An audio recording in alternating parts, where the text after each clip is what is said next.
Hi guys, Hayley here. This is a video on placements. So basically this video is the basics for placements. So pretty much you've had your first workshop, yay! And what do we do now? Because what's going to happen is all the people that you enrolled from your workshop are going to be on your front line. But we don't want to leave them like that. We have 14 days to move them into a structure more like this. So there's a thing on your back office called sponsor changes. You can find it under the team tab. And if you go in there, it'll have each of these people's names and how many days you have left to move them. So when they're down to one, you might want to jump on it and move them straight away. But obviously, if you're doing this, you can talk to your upline on how to do this, but this maybe might help you in the meantime. So say when we've enrolled some people, we ask ourselves a few questions before we go into placing them. Because if we're actually building a business, how we place them is really, really important. So the first question I always have is like, who do I want to actually leave on my front line? Who do I want to be the first person closest to me? So ideally that's someone that's going to be building the business with me because they're on my front line, and that's a really amazing position to be in. So ideally, if you have someone or a friend that's really interested in creating magic together and going and doing this as a duo and supporting one another on this journey, absolutely they're your front line. If you don't have that person popping up just yet, don't stress. I didn't either. I didn't have anyone really for the first 5 months. So yeah, these are the skills that I used. So I asked myself, can I have a conversation with this person? Is this person that someone wants to support me? Or so normally, for instance, it will be maybe a family member, a sister, a close friend. The other thing is, can they hold a 100-point order, like a loyalty rewards order? Are they on loyalty rewards? Are they happy to be on loyalty rewards? That's mandatory. And can they hold a 100-point order? Can they afford to do that? Or are they open to that down the line? So that's probably the most too, because that's going to prevent or really allow you to rank. The other one you could ask yourself is, who was really excited about the oils?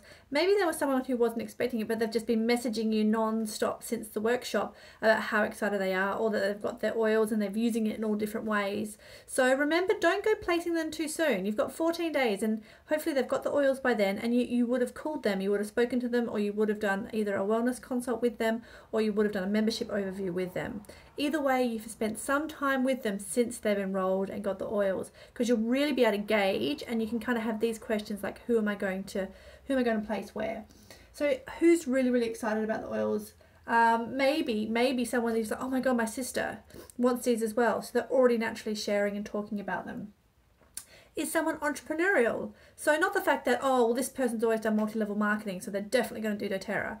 In my experience, the people who are already in a network marketing company are the last people to kind of do this as a business, because they're not going to switch over. It's very, very rare.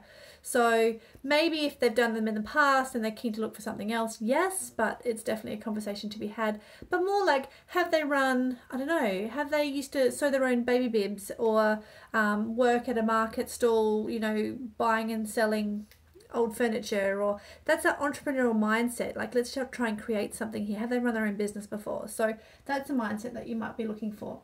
Also, if someone's coming to you saying, yeah, I'm going to do this, you've got to look at a few things. That there's a competency and there's also a commitment. So some people might be really competent, but they're not showing the actions that are committed to actually doing this as a business. Other people might be really like saying and doing things, or trying, but maybe the competencies aren't there. So yeah, you can ask yourself those kind of questions as well. And also the last one is, who do I want to build under or support? Because quite often, if you are just sharing slowly and you don't really have any builders yet, you might just go, well, look, you're going to be building underneath someone. So who do I want to support? Because they can benefit from that long term by uni level. I've got quite a few friends and family members getting a few $100s now, if not, actually my mother-in-law is getting over $1,000 now, just because we've been building a tree underneath her. So they're the questions to kind of ask yourself. Okay, so now we're going to come up to here. So hopefully you can see this. We've got Kim, Tom, Sam, Lou and Joe. We've looked at Kim's got an LRP, Sam's got an LRP, Lou's got 100 points, Joe's got 100 points, and Tom's got nothing. So we're kind of going, okay, look, really, like, Joe's my bestie and she's got 100 points and she loves the oils. And so she is the go-to for my front line. So what we're going to do is we're going to leave Joe exactly where she is. Okay, and then we're thinking, well, actually, you know, Lou is on 100 points as well, so she would be my next pick. So you're putting the most likely to succeed at the top, closest to you, and the less engaged people, I guess, underneath them. So I would put Lou next. And then the other LRP is Kim and Sam, so I'll go, oh, that seems like a nice order, and then I'll put Tom down the bottom. Okay, and how do I move those into those positions? It's through that sponsor change I was talking about. So Joe's number's got a number, so you leave that. Now Lou has a number. So Lou's number, when you go to Lou's click button and you go sponsor change, you put in Joe's number, the person directly above them, the one that you want to sit directly underneath. So you put this number in for Lou. And then when you go to move Kim, you put Lou's number in for Kim. And then when you go to move Sam, you put Kim's number in for Sam. And when you go to move Tom, you put Sam's number in for Tom. And that's how you get the order. Okay, so it always has to be the person directly above them. If you go, okay, they're all going to be in Joe's leg, and then you go, all put Joe's number at the top, they're just going to go on Joe's front line. Okay, so that's happened to me once. So you don't do that again. So yeah, that's how you do the sponsor changes. And then obviously as this progresses, you might have, it'll look like this. So that's what will happen in your back office. It'll all go all down a nice line. And when, say, who would this be? This is Kim. Kim's decided to host a workshop, and then you pop out, and then Kim starts building their leg down, and it will look like that for you, or it'll look like that for Kim. But and that's how, yeah, you start to grow the second leg. Now, say you have a huge workshop, right?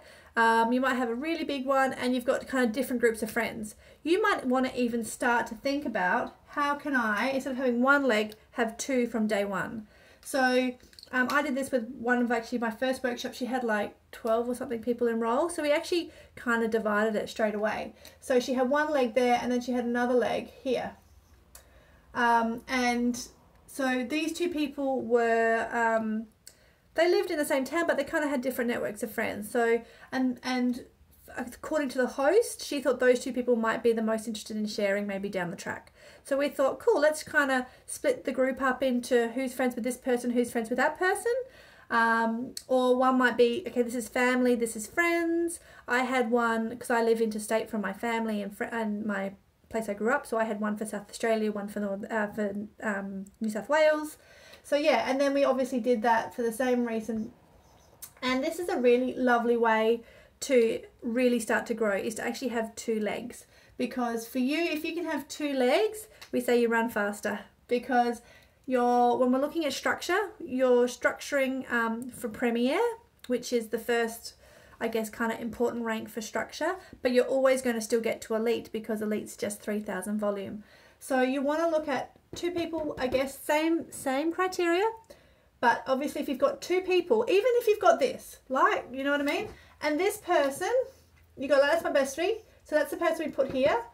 But you know what? Sam, she's not on 100 points, but Sam doesn't know any of these other people, and she's entrepreneurial, and she's been a go-getter, and she's been asking heaps of questions. Maybe I'll have a chat with Sam, and maybe I'll talk to her about the business opportunity, and maybe I'm going to put Sam in there. And maybe everyone else knows Joe, so everyone else will go underneath Joe, but I'm just going to leave Sam there, because you know what? She wants to host a workshop, and she wants to share, and she, you know what I mean? So I could automatically maybe start a second leg just with one person because of the potential, but that would be a conversation you'd have with that person. You could talk to your upline about that, but just get your brain thinking a little bit. The other question, I guess, for the more advanced side of things, if you're really going to go for this and you want to just be a little bit smarter and think ahead, the other thing that you need to understand is that the order you put them in is, this is going to seem weird, but you're putting someone on every single person's front line. Does that make sense? So, you know, Lou is on Joe's front line, Kim is on Lou's front line, Sam is on Kim's front line. So if you think Kim is going to start building, Sam is going to be on Kim's front line. Okay, so that's why I like to keep all of the 100 points or most likely to succeed at the top. Because if this person takes off, at least they've got someone who's on LRP or really engaged at the top as well. That said, say Kim is Joe's best friend, I might put Kim underneath Joe and swap Lou down, because then I know at least if Joe activates and Kim's her bestie, she's on her front line. So that's just another thing that you can think about. But placements is a beast. It really is. I highly recommend always talking to your silver and above upline until you're silver because you never stop learning. There's advanced trainings on this. This is the very basics. I can do some full webinars on it if you like, but I just wanted to do this video because congratulations if you enrolled and done your first workshop and you've got some people to place. The main things you want to focus on are these questions I talked about at the start, and obviously just getting them into a nice vertical line so you can start to nurture them. And the reason why we do this, just so you know, if you're unsure, like why, because if, say for instance, like none of these people do anything, but say this person decides to build a business and then they go like out, it's going to benefit this person. It's going to benefit everyone. Do you understand? Where if this is the person that activated, it's only going to benefit that person and those people are going to miss out. So that's why we build in depth, because it encourages a team mentality, because you're not competing against one another, because even if this person succeeds, it helps everyone above them as well.